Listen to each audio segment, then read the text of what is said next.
Hey everybody, it's a low carb and keto nutrition specialist, Amy Berger from 2itnutrition.com, bringing you the one, the only keto without the crazy. All right, getting right into matters. Just remember that whatever I mention, there's probably lots of links below to the different videos that are going to come up or the blog posts and other cool stuff I have going on. Do you know that I have a newsletter? So if you want to keep up with the latest goings on, now that conferences are starting to happen again in person and still happening virtually, if you want to see where you can see me or meet me, get on the mailing list and you'll be the first to know, and other cool info. Okay, interesting topic today.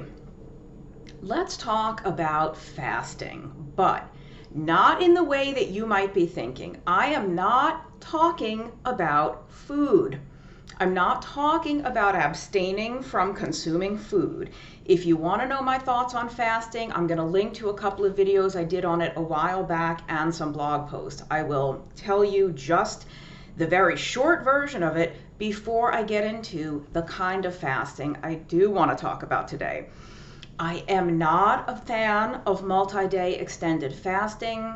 I don't think it's the greatest way to go. I'm not saying it's never useful or that no one should ever do it. I'm just not the biggest fan. I don't typically recommend it. Intermittent fasting is different, although I really do not like that phrase. I think if you're having 1 or 2 meals a day, however, you choose to construct that, whatever sort of window you construct, however many hours that you do eat versus you don't eat, I don't really care how you arrange it. I don't like to call that fasting of any kind, because if you're eating 1 meal a day or 2 meals a day, is that really fasting? 2 meals a day and you're fasting. Okay, it's all semantics. It just depends on how we think of these principles, right? What I do support is eating only 1 or 2 meals a day if that's all you're hungry for. If you're just genuinely not hungry because you're eating a very, very low carb or ketogenic diet, which most of us know does a very, very good job of regulating, if not suppressing, appetite. You can eat a nice big meal, but then you are satiated. It keeps you full for several hours. So if that's the case and you only feel a physical need for 1 or 2 meals a day, that's fine. But again, I just don't consider that fasting. What I don't like is deliberately forcing yourself to go without food, deliberately withholding food from yourself when you are genuinely physically hungry.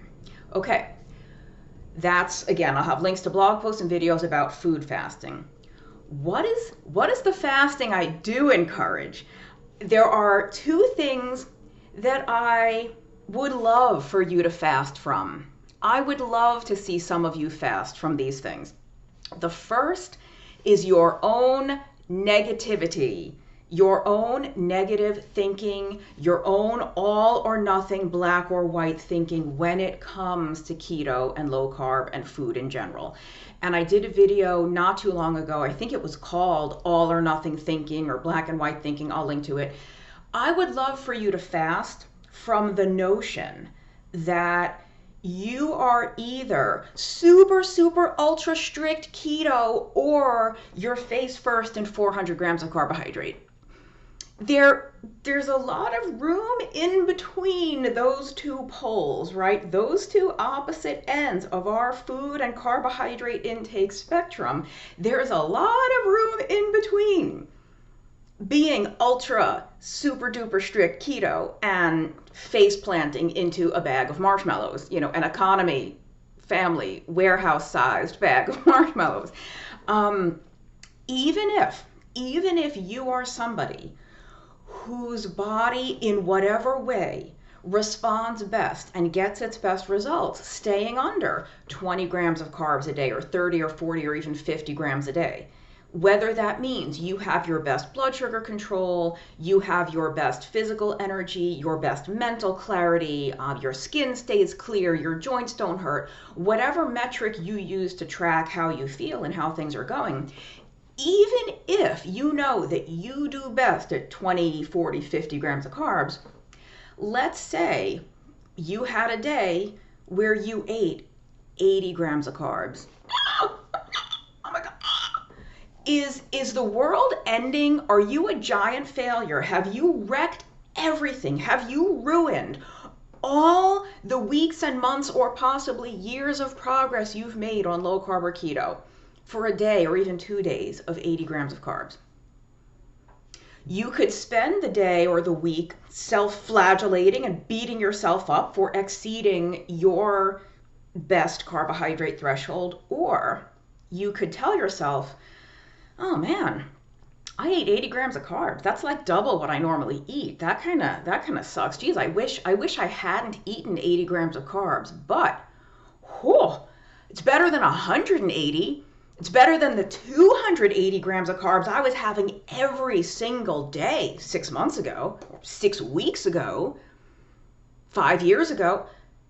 You know, can we frame this in a better, less self-destructive way, in a more constructive way or more productive way of thinking about it? Okay, you eat more carbs for 1 day, for 2 days, maybe you had a weekend bender. All right, better than having the daily bender most of us had every single day before we found a low carb or ketogenic diet, right? That all or nothing thinking, and not just the, you know, you're either on keto perfectly or there's no rules, no holds barred. Not just that. Fast from, like I said, the negativity and the self-loathing and the shaming of self. Fast from telling yourself what a failure you are and you'll never get this right and I'll never lose this weight. I'm so fat. I'm such a failure. I'm so lazy. Does that sound like the kind of language that makes somebody want to do something? Does that sound encouraging and motivating and caring? Does that sound encouraging? Like, does that sound comforting? Or does that sound like somebody who needs to be punished? And what will you punish yourself with? Probably more carbs. So you're just going to make the situation worse. Why don't you just tell yourself, wow, man, that was a crazy weekend. That was a crazy day. Like I ate so many more carbs than normal. I wonder what happened there. I wonder what I can learn from that and how I can behave differently in the future. But I don't even want to get into that because I have a second thing that I want you to fast from that I got to get into.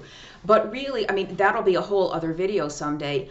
Better language, using different words and phrases to pick yourself up rather than to keep throwing your, like, okay, you're already down. You don't have to kick yourself 6 times. You don't have to whip yourself while you're down. You could lift yourself up, dust yourself off, and keep going.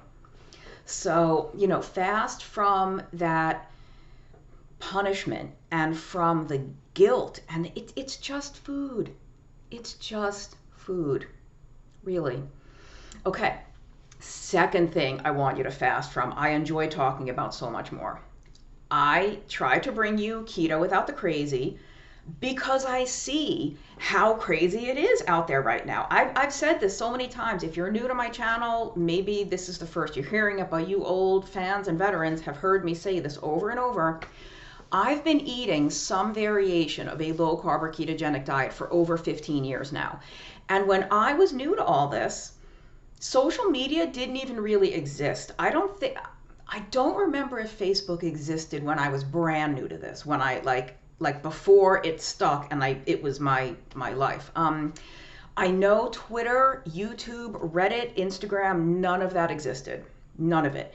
And so there was a lot less information, but there was also a lot less misinformation. There was a lot less confusion. There was a lot less conflicting information. Hey, this doctor said XYZ about keto, but that person who is also an MD said, no, that's wrong, and that's the worst thing you should do. And this PhD said that this other thing happens.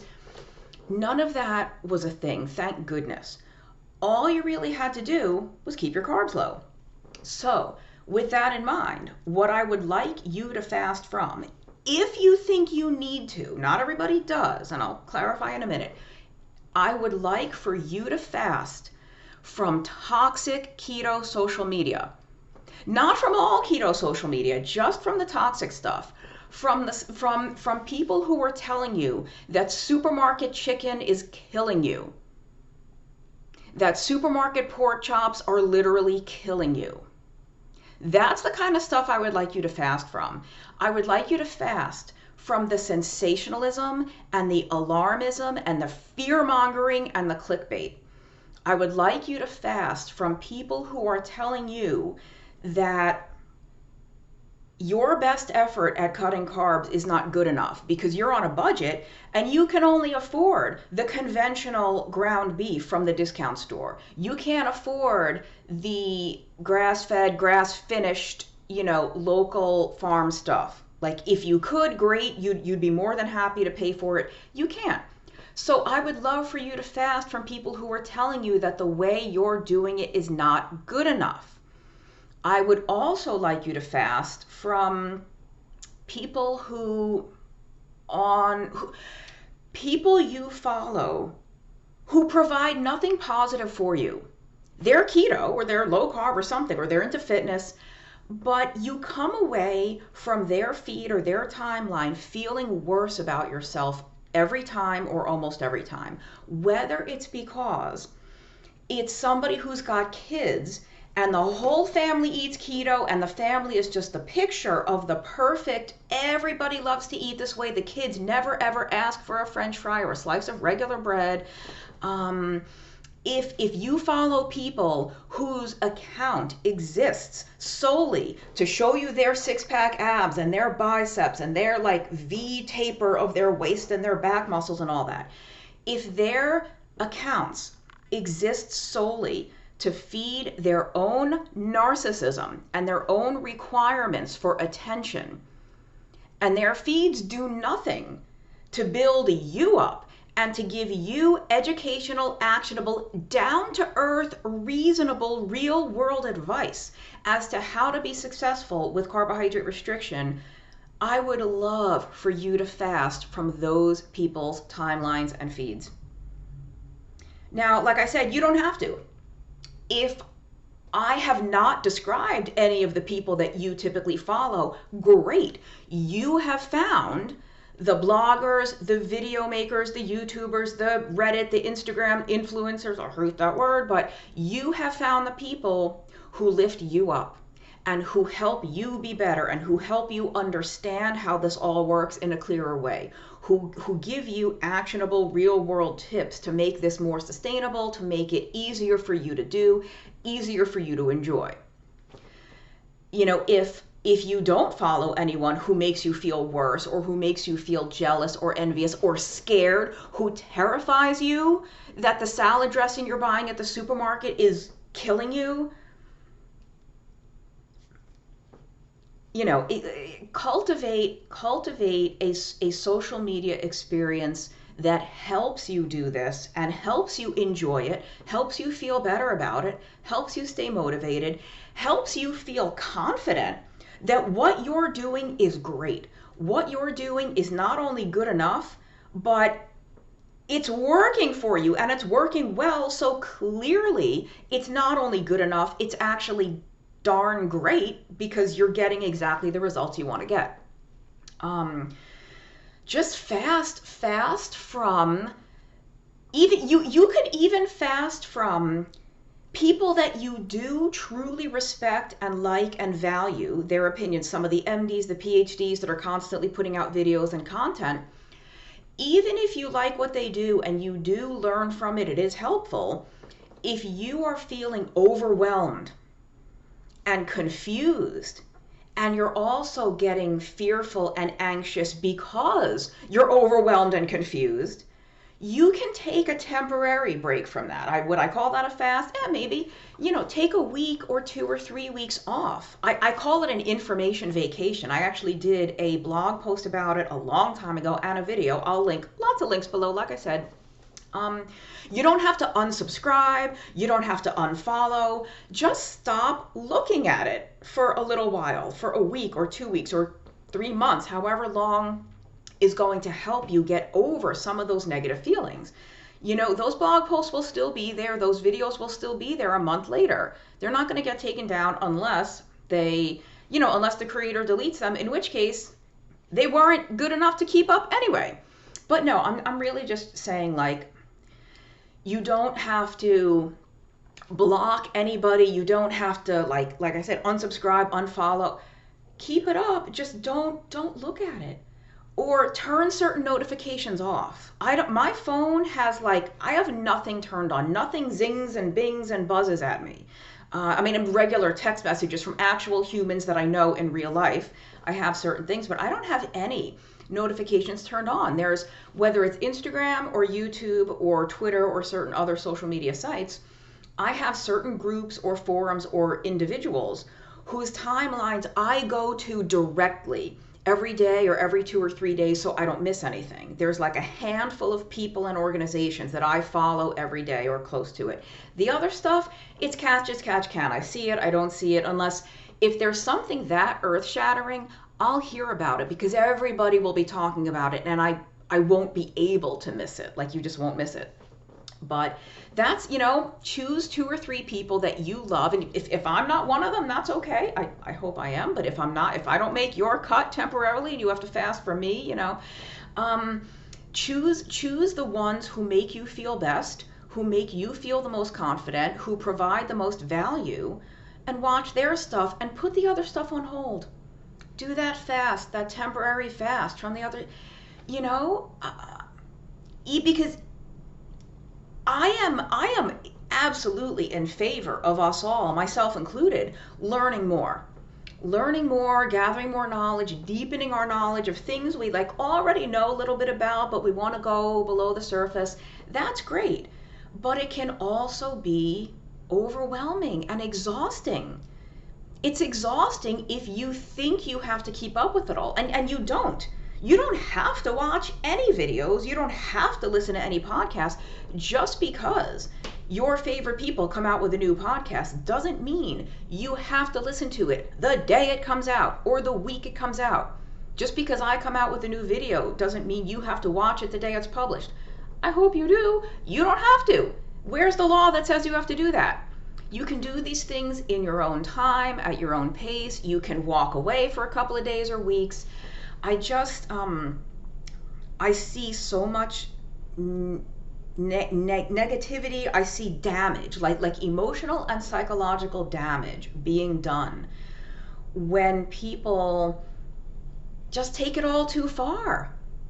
Maybe they were doing perfectly well on low carb. They were perfectly content. Maybe weight loss was slow or things were a little slow, but they were happy with their food choices, with how they were okay.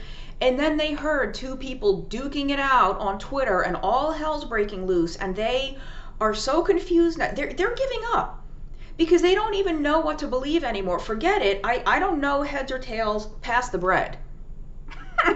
So I feel like there's so much more I want to say, but let's keep this one relatively short for me, and I'll end it. But that's the kind of fasting I support wholeheartedly. Fast from your own negative inner monologue and the self-punishment, and fast from the charlatans and the quacks and the snake oil salesmen. Fast from the people that just want to take your money, that want to pull the wool over your eyes, and who are making you terrified that the foods you're choosing are not good enough or that they're harming you in some way, when whatever you're doing now is way better than when you were eating 300 grams of sugar 6 months ago. And B, fast from the people who do mean well and who you do really love and value, but it's just maybe gotten to be a little bit much.